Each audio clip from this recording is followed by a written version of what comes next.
Charles Fox Parham. Charles Fox Parham was fascinated with Frank Sanford. He is widely regarded as the father of the American Pentecostal movement. John Alexander Dowie kind of started the doctrines, but Charles Fox Parham in earnest became the founder of the American Pentecostal movement. Parham taught that the Old Testament character Job suffered because he was living in sin. That's the reason all the calamities fell upon Job. He was living in sin. He founded the Bethel Healing School and School of Prophecy. Of course, that sounds familiar, doesn't it? Bethel Church in Redding, California. Well, he had the Bethel Healing School. He taught that preachers who do not preach, quote, the gospel of healing will face utter condemnation before God. Parham claimed that physical healing is just as much a part of the gospel as is being forgiven of sins. And if you don't preach healing, then you're not preaching the gospel, and you will die and you will go to hell. He derided Christians for going to doctors. He was a con artist. He had a couple of different scams. One of them was the Ark of the Covenant scam. So Parham claimed that he had a document that detailed the exact location of the Ark of the Covenant. And he wanted to fund this trip to go across the ocean, go to the Holy Land, and find the Ark of the Covenant. He said it would be the greatest archaeological discovery of all time, and he just happened to know exactly where it was. But of course, this would take some money to do, and so he raised money from people to fund this scam. And obviously, Charles Fox Parham did not find the Ark of the Covenant. Indiana Jones found the Ark of the Covenant. He had another scam.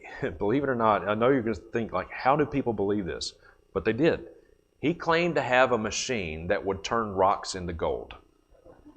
And if you wanted to have your rocks turned into gold, well, you just needed to give him some of your money so he could fund the development of this machine. But he had the plans, you see. It was all diagrammed. He knew how to build it, but he needed some money to be able to build it.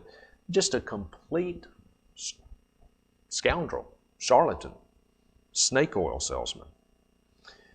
And Charles Fox Parham was arrested for sodomy back when such things were actually illegal. Of course, now we celebrate them, but back then it was illegal, and he was arrested for it. And like John Alexander Dowie and like Frank Sanford, Charles Fox Parham also claimed to be Elijah. Of course he did. Well, Charles Fox Parham's school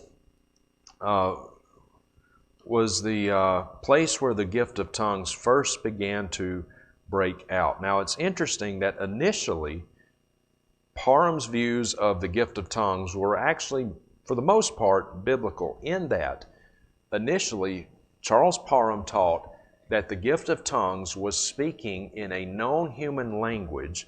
It just wasn't known to the one speaking it. And you know what? In that, he's right. He was right about that. And so he believed that he could take some of his students and send them off to different countries, China, Japan, and India. And once they got there, that they would be given the gift of languages, the gift of tongues, gift of languages, and they would be able to communicate with the natives there, even though they didn't know the language. He's quoted as saying, quote, "The Lord will give us the power of speech to talk to the people of the various nations without having to study them in schools. There is no doubt that at this time, once they get to these countries, they will have conferred on them the gift of tongues if they are worthy, believing they will thus be made able to talk to the people whom they choose to work among in their own language. The students of Bethel College do not need to study in the old way to learn the languages." And so they did this. He got some of his students and put them on 3 different boats, one bound to China, one bound to Japan, and one bound to India, believing that once they got there, God would give them the gift of tongues. But it didn't work out so well.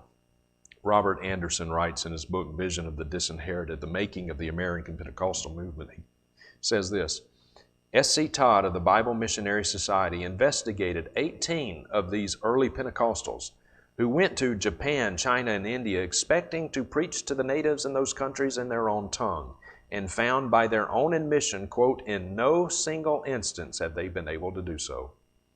As these and other missionaries returned in disappointment and failure, Pentecostals were compelled to rethink their original view of speaking in tongues.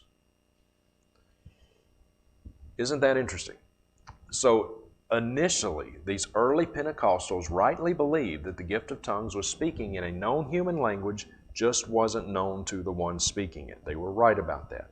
But it wasn't until they came back from these different countries in complete and total failure that these early Pentecostals said, oh, wait, sorry, need a mulligan on this. We got that wrong. So the real gift of tongues is not speaking in a known human language, just not knowing the one speaking it. It's actually speaking in unintelligible, ecstatic gibberish.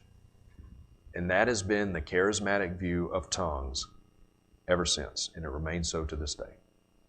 Isn't that interesting? But in fairness, there was one woman, one student of Charles Fox Parham, who claimed to get the real deal, the real McCoy. She claimed to get the genuine gift of speaking in tongues. And the reports are that Agnes Osmond all of a sudden was able to speak fluent Chinese, even though she didn't know Chinese. In fact, the gift of tongues was so strong on her, she even lost her ability to speak in English for about 3 days. She could only speak in Chinese. Not only could she speak in Chinese, but she could even write in Chinese. Now, sadly, we don't have any audio recordings of Mrs. Osmond speaking in Chinese, but we do have photocopies of some of her writing in Chinese. Would you like to see it?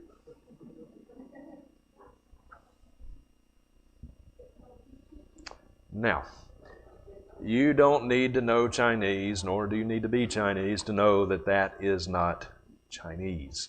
That's chicken scratch. But to this day, charismatics will tell you, oh, Agnes Osmond, she could speak and write in Chinese. Well, that's her writing in Chinese. That's something that a 2-year-old would do with a crayon. Interesting. Well, after Charles Fox Parham, then we have a man named William Seymour.